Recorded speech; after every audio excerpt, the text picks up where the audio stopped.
go, go, go! Let's do this.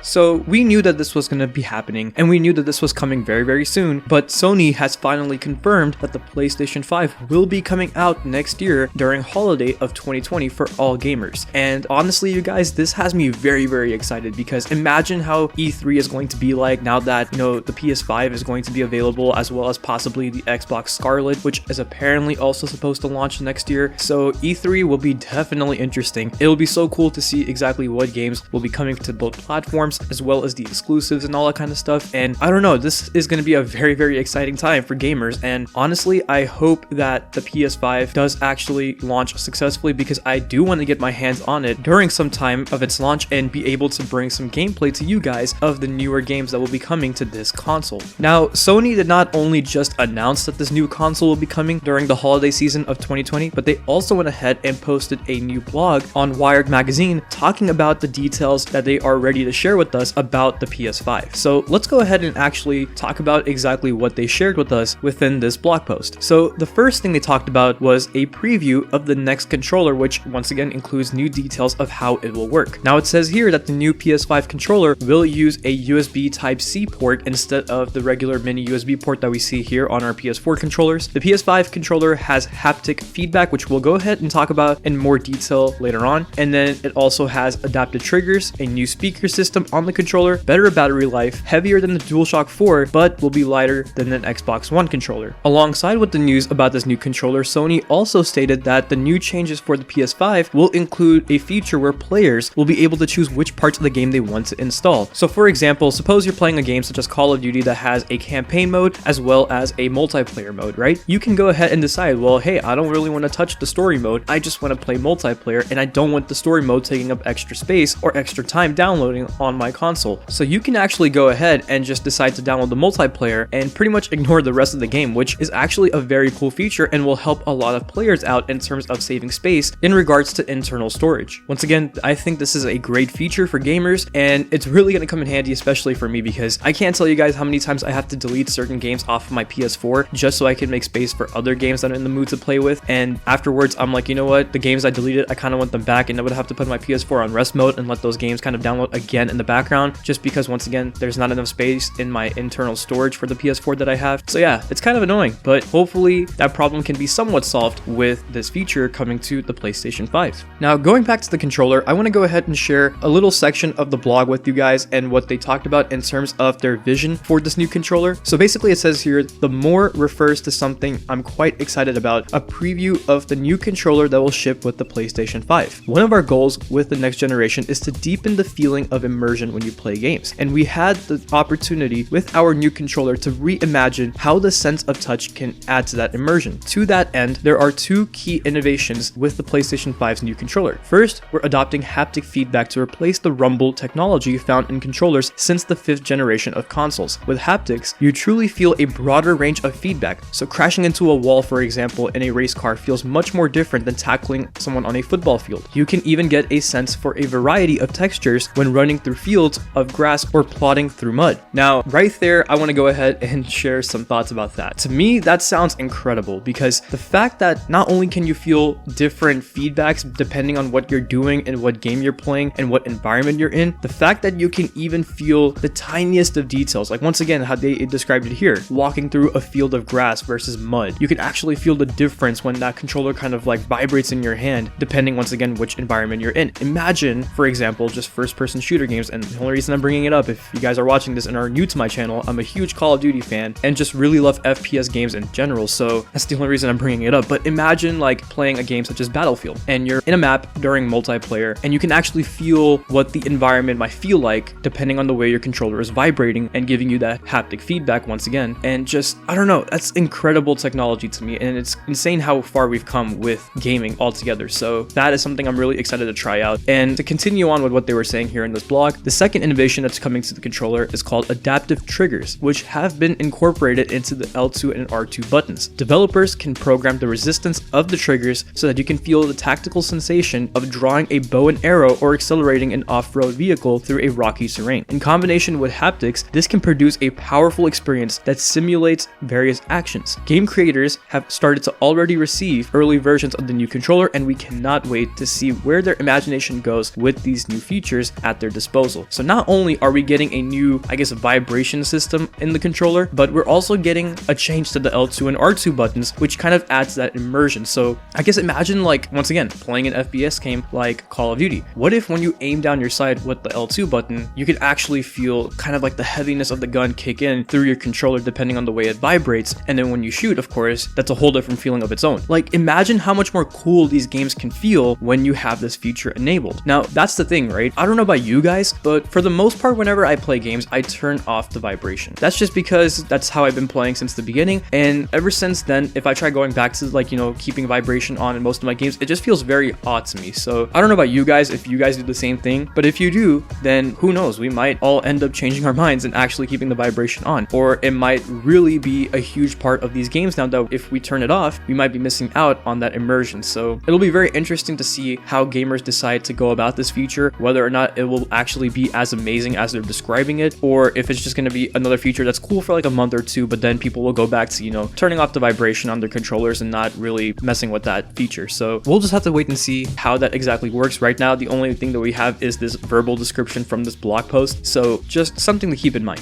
Also, you guys, when it comes down to the look of this console, which is something I completely forgot to share with you, so there was actually a leak image back then about what it may look like, and a lot of people speculated that this is not what the final PS5 is going to look like. It's most likely just a dev kit, which, if you guys don't know what that is, basically the developers of these consoles have a separate dev kit that they use in the office to test out things, to work on, and basically it looks nothing like the final version of that console that they're working on. And as an example, if I can, I will put up an image of what the PS4 dev kit used to look like versus actually the final version that came out during the launch of that console. So that just kind of shows that when it comes down to these dev kits, they're not going to look like what the final console is going to look like, is pretty much what I'm trying to say. So this image that you're looking up on your screen right now of the PS5, this is confirmed to be a dev kit as well. So we don't know what the PS5 might actually look like when it comes down to when it launches. And I'm really certain that we're probably going to be getting some sort of reveal very soon about this console sometime next year, maybe during E3, sometime before that possibly. Maybe Sony might have their own separate convention or event or something along the lines of that to basically reveal this console. And when it comes down to the price range of how much this is going to cost, people are speculating that it's going to be somewhere around the ballpark of